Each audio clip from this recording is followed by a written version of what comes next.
इतना महान इसलिए बना, इतना अच्छा इसलिए बना कि उसने स्ट्रगल की थी, क्योंकि स्ट्रगल करने से उसके अंदर जो स्मार्टनेस आती है उसके बिना आ ही नहीं सकता। थॉमस एडिसन को स्कूल के लोगों ने कहा कि पागल बच्चा है, हम नहीं झेल पाएंगे इसको, स्कूल से निकाल दिया उसको। उसकी माँ बड़ी समझदार थी, तो बच्चे को माँ लेके आई घर। बच्चे ने पूछा मम्मी मैं स्कूल नहीं जाऊंगा तुमसे, तो बोली हाँ बेटा क्यों? तो उसने कहा प्रिंसिपल कह रहे थे कि बाकी बच्चे तुम्हारे साथ चल नहीं पाएंगे। बात तो सही बोली और दूसरे तरीके से बोली। घर में पढ़ाया, 12 साल की उम्र में उसको सेल्समैन बना दिया, 14 साल की उम्र में वो टेलीकॉम ऑपरेटर बना। पहली बार जिज्ञासा पैदा हुई, रिसर्च करने लगा। करते करते उसने 20-25 की उम्र में, जिसको हम फोनोग्राफ कहते हैं, उसका आविष्कार किया। और वो आदमी जिसको स्कूल ने पागल कह के, मेंटली रिटार्डेड कह के निकाला था। यूपीएससी को दरअसल किसी टॉपर को नहीं चुनना है। मैंने बार बार बताया, यूपीएससी का काम सबसे अच्छा व्यक्ति चुनना नहीं है। They are trustees of public faith in the entire republic. पूरे के पूरे देश ने यूपीएससी नाम की संस्था में को यह काम दिया है कि you are custodian of faith of youth in the republic. इसलिए बहुत जिम्मेदारी का काम कर रहे हैं। ऐसा काम करते समय वे कतई नहीं चाहेंगे, कम से कम जानबूझकर तो कतई नहीं चाहेंगे कि वे ऐसा करने की कोशिश करें कि जानते बूझते किसी ऐसे व्यक्ति का चयन कर रहे हों जिस व्यक्ति में इंटीग्रिटी का अभाव है, जिस व्यक्ति में। दुनिया में सबसे बड़ा पाप है अपने आप को कमजोर समझना, क्योंकि तुम हो ही नहीं। जिसका दिमाग का दायरा बड़ा हो गया वो तुमको तो डर लगता है इस वक्त ना, क्योंकि तुमने अपनी शक्ति को भी खोला नहीं है, तो तुमको डर लग रहा है कि भगवान किसी तरह से कोई नौकरी मिल जाए। बस तुम अभी भयभीत हो, क्योंकि तुमको शक्ति से अपने परिचित नहीं हो। तुम्हारा हाल हनुमान जी वाला है कि समंदर सामने देखे कि ये कौन पार करेगा, बोले तुम ही करोगे।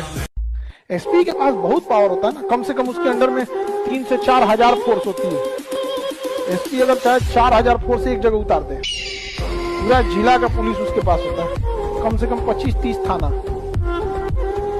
25-30 थाना उतार दिया ना, अगर मैंने एक थाना से 1 गाड़ी मंगाएगा ना, 25 वो गाड़ी आएगी।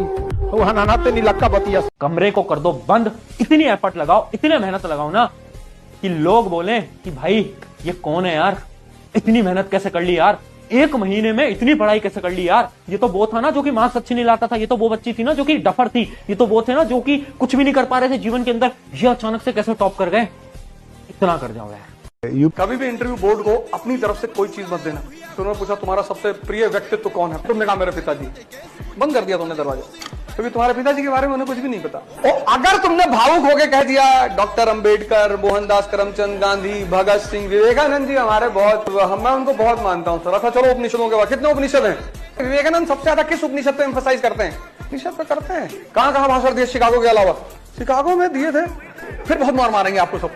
एंटर करते हैं सबसे पहला काम वो चाहते हैं कि आपको मेंटली डिस्टर्ब कर दें, क्योंकि किसी भी पीसफुल आदमी को तुम कुछ हरा नहीं सकते। बोलेंगे कि घमंडी है, कुछ भी बोले लो, अपना समय किसी को मत दो।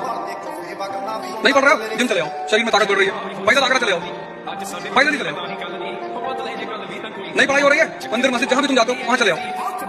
3 जगह जाओ लाइब्रेरी में। मैं अपने अनुभव में तुमको बोल रहा हूँ, सिर्फ 3 जगह को अपनी फेवरेट जगह बना लो, एक लाइब्रेरी, एक जिम और एक मंदिर। और आज से 5 साल बाद देखना लोग तुमसे टाइम मांगेंगे, क्योंकि कहीं ना कहीं ताकत बढ़ रही है। तुम्हारा अंदर की स्टेटस मजबूत है तो संगति तुम्हारे ऊपर कुछ नहीं कर सकती। संगति उस पर प्रभाव डालती है जिसकी मानसिक स्थिति कमजोर है। वरना मोदी जी पता नहीं कितने कितने लोगों के साथ रहे होंगे, किसी का फर्क पड़ा नहीं, क्योंकि इंस्टेंट अंदर की मजबूत है।